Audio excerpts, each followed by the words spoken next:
Welcome to this episode of The Wisdom of Paramahansa Yogananda, brought to you by Self-Realization Fellowship, where each week you can receive inspiration and guidance from Paramahansa Yogananda's Kriya Yoga teachings.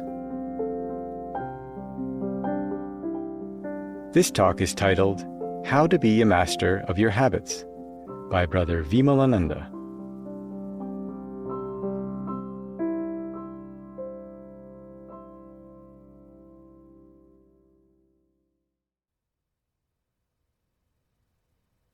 My father was once working in the house of a client when he heard a penetrating voice call out to him from the other room, "Are you done? Hurry up! Are you done? Hurry up!" My dad thought that he was doing the best he could to get the job done and that the client was a trifle pushy. Now and then, as he continued working, he again heard the client call out to him, "Are you done? Hurry up!" And so my father started getting a little bit upset about this impatient man, and finally he decided to go see him and have a little chat. So he went to the other room and he saw not the client, but a black bird sitting on a pole and greeting him with a joyful, "Are you done? Hurry up!" As it turned out, it was a myna bird, and those birds can be taught to talk much better than parrots, and their voices sound very much like humans. And so that explained everything, and my dad had to laugh. But of course, the bird just repeated what he had picked up from conversations or been taught by his master. And our habits are like these myna birds. They will repeat whatever we teach them repeatedly. Whatever thoughts we feed our mind repeatedly, we are responsible for creating that habit. The more we entertain a particular thought, the more deeply ingrained such a habit will become. So when we start training such a bird, we have to carefully choose what we teach him. Because whatever he will say when others are around will reflect back on us.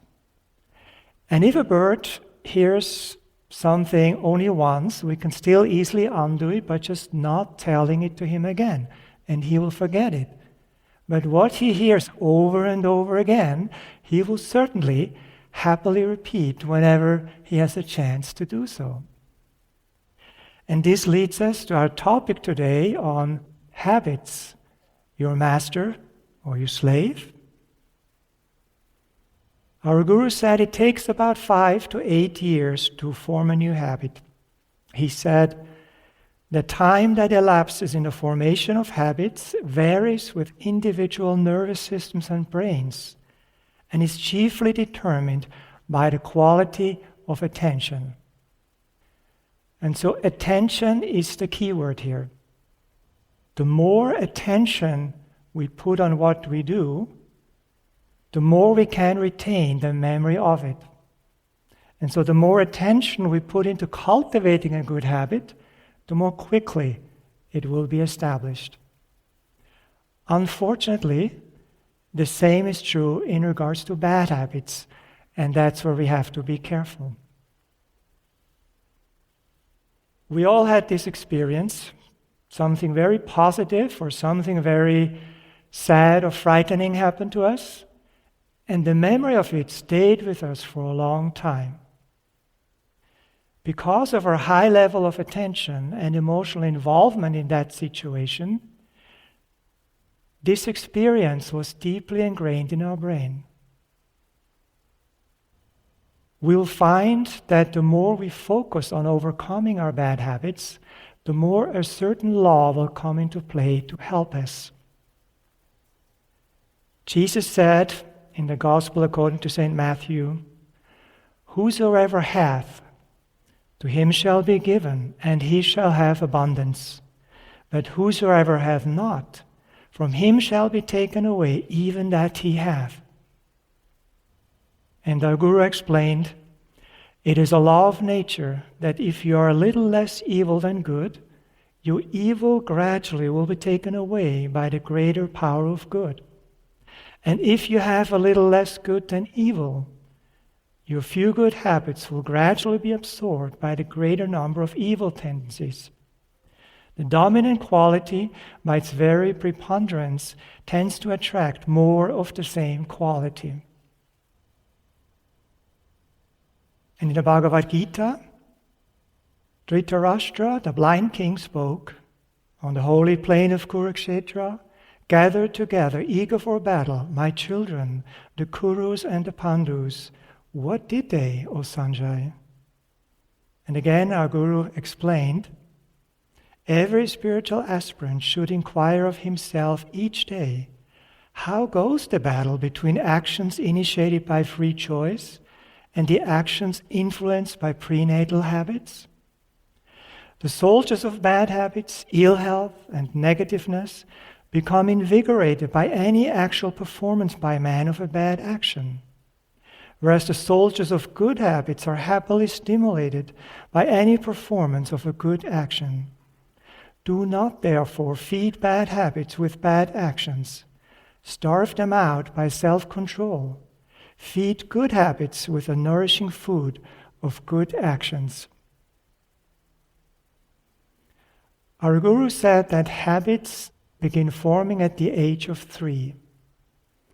And so parents need to guide their children to form good habits early on, because at that age, children really can't guide themselves to the proper thoughts and actions.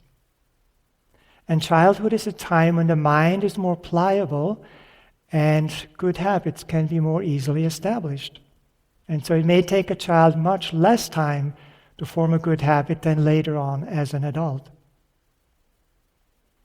And it's not just the habit patterns in this life that we have to work with.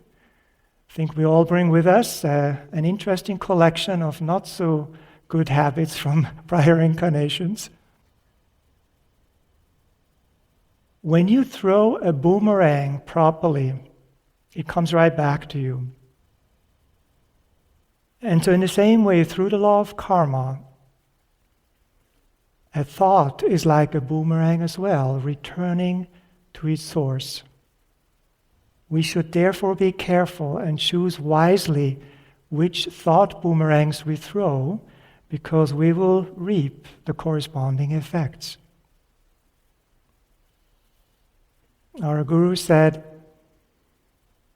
habits of thought are mental magnets that attract specific things relative to their kind and quality. Material habits will always bring material results, and spiritual habits will attract spiritual results. When I was still a child, I remember my mom would sometimes play some of the phonographic records she had. That was a long time ago. And on those round black records, you could easily see, the individual grooves. And then when the needle, the phonograph's needle, was placed on it to play, it would play back what was recorded in those grooves. And so it is with habits. Every time our attention is focused on one of these grooves in the brains that came from doing something many, many times, it will play back what's recorded there, and thereby deepening the groove and strengthening the existing habit. Can you imagine having to relearn tying your shoelaces every day, or relearn brushing your teeth morning, noon, and night? That would be very cumbersome, wouldn't it? Or imagine getting into your car in the morning and realizing you forgot how to drive. It's unthinkable, isn't it? And that's why habits can be very helpful in our daily life. Whatever we do repeatedly will form a habit and make the performance of that action easier in the future. Without these habits, we would have to start out from scratch every day. So in this way, the subconscious mind is a great support for us in helping us in establishing useful habits. But at the same time, our subconscious mind can be our worst enemy, because it will stimulate our conscious mind to repeat, just like a myna bird, our bad habits. So good habits ensure easy performance of good actions, while bad habits compel us to do evil against our will. So there are helpful habits, as we've seen in the example of brushing our teeth, for example. Our Guru said, habits are automatic mental machines installed by man to exercise economy in the initial use of willpower and effort required to perform specific actions. Habits make the performance of such actions easier. Introspection is vital in becoming aware of our bad habits, because our bad habits will tempt us to indulge in them again and again against our long-term happiness, because strong temptation pushes reason aside. But now comes the big question. Once we realize that we have a certain bad habit, and some habits we have may not require any introspection because they're fairly obvious to us, then how do we get rid of it? It is said that bad habits are like a comfortable bed, easy to get into, but hard to get out of. Sri Gyanamata put it very simply. She said, "You do not fight with the darkness. You simply bring in the light, and the darkness is dispelled." So we're not concentrating on a bad habit to get rid of it. This would actually strengthen its power over us. We're concentrating on creating the opposite good habit. And the more we do that, the bad habit will be starved out of existence by our lack of attention. Sri Dayamata gave this wonderful analogy. She said, "A tree that isn't watered loses all its leaves. Cease to water your consciousness with materiality, and the leaves of wrong thoughts and actions will wither and die." So we need to stop watering our bad habits with the water of negative thoughts and actions, and to starve them by cultivating the opposite good habits. And that's also why our Guru recommended affirmations. Because constant affirmation of a positive thought will help us to rewire our brain and will form new and positive channels of thinking and do away with the old negative thought patterns, often so deeply embedded in our brain. It's a bit like having a bowl with red-colored water. If you pour clear water into it, then the color of the water in the bowl will be somewhat lightened. The more clear water we add to the bowl, the clearer, the lighter the color of the water in the bowl. And so the more we practice affirmations, the more we think positive and uplifting thoughts, the more our bad habits will wither and die away. But now what do we do if we have this small desire revolving in our mind? Should we throw the dog a bone and fulfill it, like Sri Yukteswar used to say? Or should we avoid fulfilling it so as not to risk creating a bad habit? As we've seen earlier, it usually takes 5 to 8 years to form a new habit, but a habit can also be formed by doing something only once. For example, when we bring with us a corresponding tendency from a prior incarnation that just waits to be reawakened. So what to do with this small desire lurking in our mind? Our Guru gave the following answer. He said, "It is better to satisfy small or unimportant desires, because in that way we can get rid of them. But it is necessary to do so with wisdom and discrimination. Otherwise, even small desires may come back in a stronger way, reinforced by experience. And so it's not so easy. We have to judge for ourselves, case by case. One day, many years ago, before becoming a monk, I was walking back to my workplace after lunch when the image of an almond pastry popped up in my mind. And the caption on top said, "Why not?" And the caption on the bottom said, "Yummy, yummy." And these pastries are basically sweet, flaky croissants with a creamy almond filling. And so I went to a bakery, I purchased one, and I really enjoyed eating it. I thought, that was delicious. That desire has now been satisfied, gone, buried, never to return. However, the very next day, as I was again walking back to my workplace after lunch, the not so unfamiliar thought popped into my mind, hey, what about another almond pastry?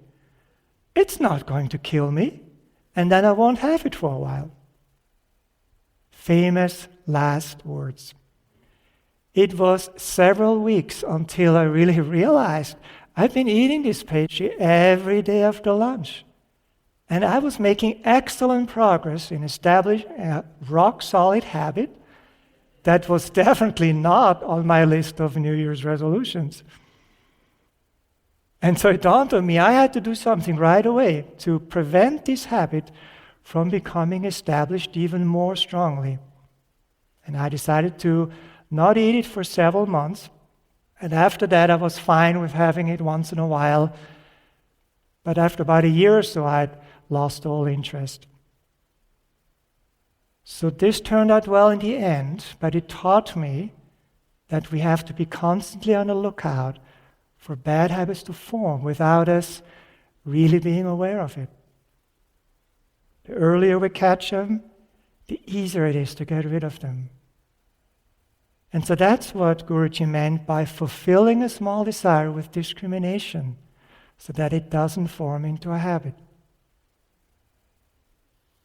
So we need to encourage good habits by cultivating positive thoughts and actions, and at the same time be careful in preventing bad habits from being formed by avoiding negative thoughts and actions as much as possible.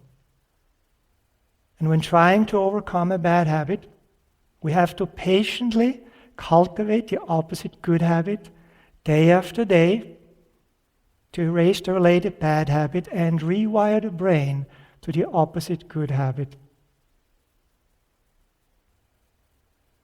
Now that we have a better understanding of how bad habits are formed and how to get rid of them, it's time to take some action. And so now I'd like to assign some homework for you. First, I encourage you, by the end of today, to identify a bad habit that you want to get rid of. Write it down.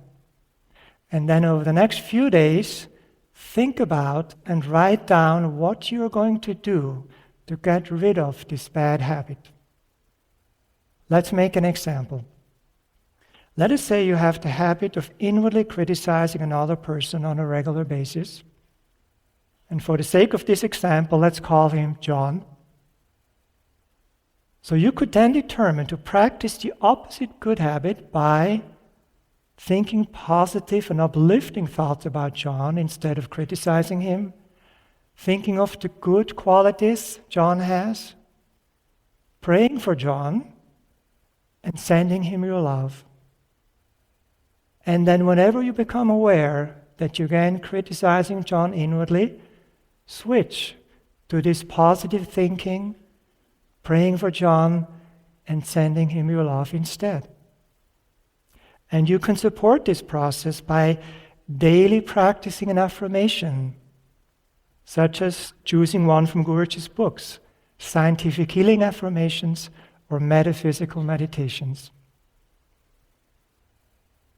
The second key ingredient in helping us get rid of bad habits is daily meditation, morning and night. This helps us to attune ourselves with God and Guru, to attune ourselves with their way of thinking. If we are in tune with Guruji, he can really help us. So try to make time for meditation morning and night, no matter what tries to keep you from it. Even sometimes it may only be for a short time.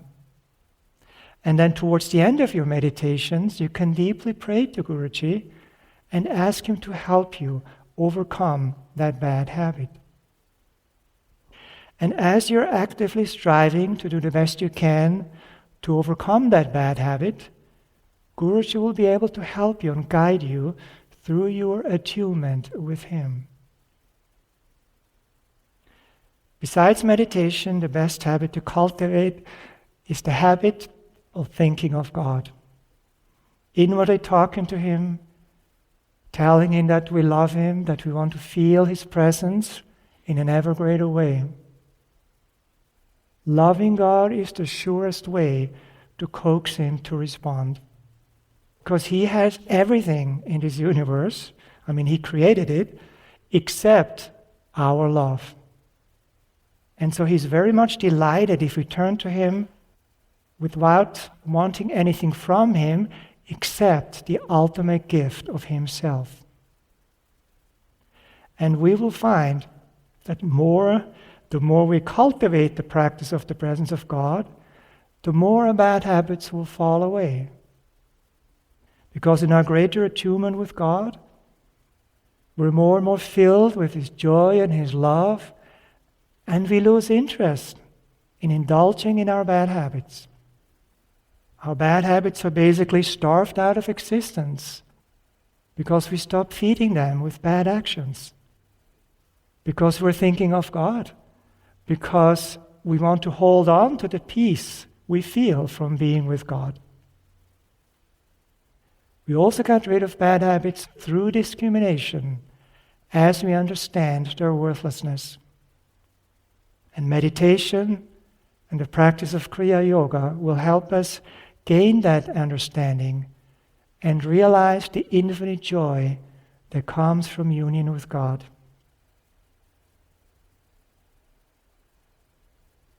So it is up to us to become aware of our bad habits through introspection, and then to continuously redirect our thoughts to create the opposite good habits. And I would like to close now with the following words from our Guru. He said, "If you keep pouring water into a pot, you cannot expect the pot to dry out. You must dry up the water of bad habits in the sun of good company, wholesome activity, introspection and willpower, and above all, meditation and God communion. No one can help you unless you're willing to help yourself. The world created bad habits in you, but the world will not stand responsible for your actions springing from those habits. Then why give all your time to the world? Reserve even an hour a day for actual scientific soul exploration. Doesn't the giver of the world itself, of your family, money, everything, deserve 1/24th part of your time?"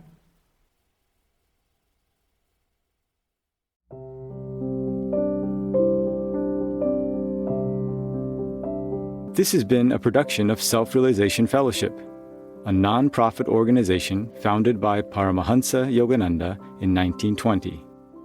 For more information about Self-Realization Fellowship and Paramahansa Yogananda, please visit yogananda.org.